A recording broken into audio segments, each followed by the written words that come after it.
Hey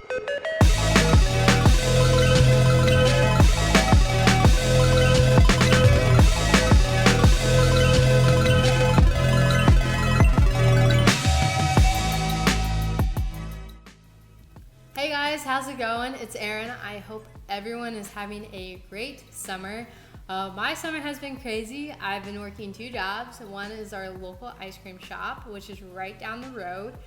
Been getting that ice cream scooping arm. And then I've been working up north at our family business. So we actually have a tour tomorrow, so pretty exciting.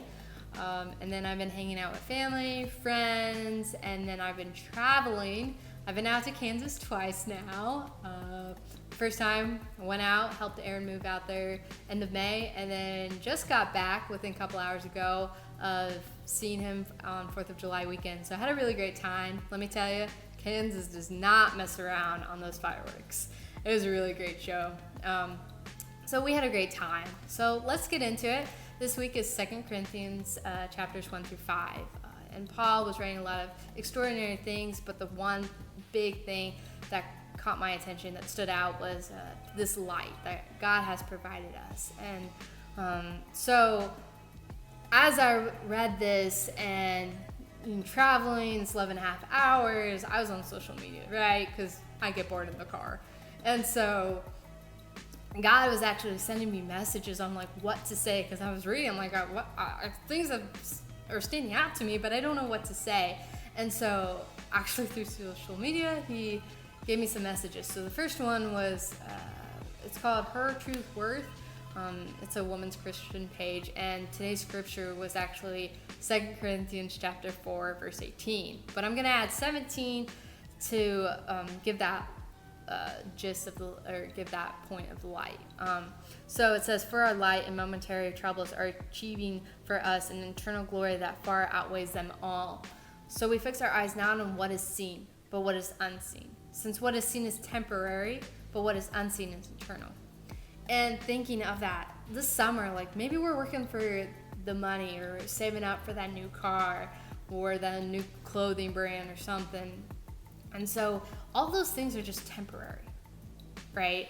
And so God is eternal, and sometimes we focus on too much of the temporary than the eternal things, because that is what is seen, and we want to see it.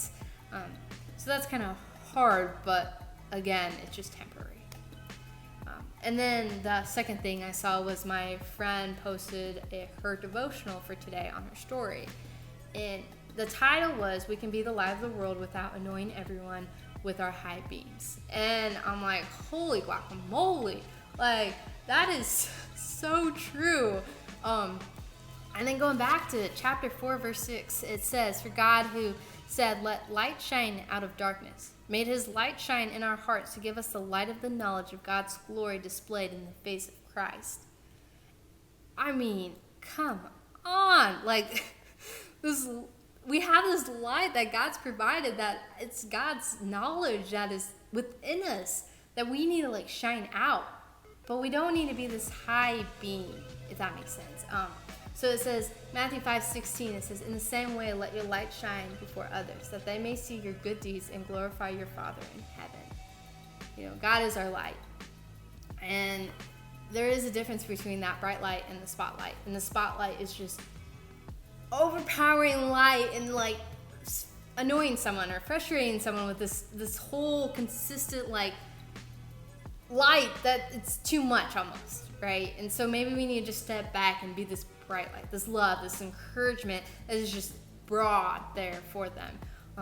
And so we don't want to make that person turn around or walk away from Christ. Like, no, we want to bring them to Christ. And so let's turn off those high beams and light up the world with our love and encouragement instead. So, you know, with that love and light, I mean, going back to chapter 2, it says, if anyone has caused grief, let's forgive them. God has forgiven them. We should forgive them. You know, let's use that love and not be stuck in that sorrow, that pain, or that grief. And let's just love them and give that light that God has provided us. And then go into chapter 5.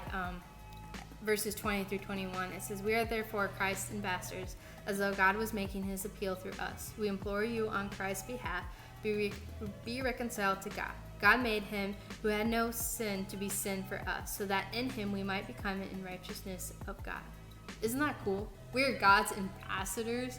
Like, how cool is that? God made us to have this light, to have this knowledge of what God has through light and love to share with others. And as Christ's ambassador, like, we can use that. And sometimes, using that high beam, that high spotlight, it's hard not to do that. Having this just bigger, broader love and for others.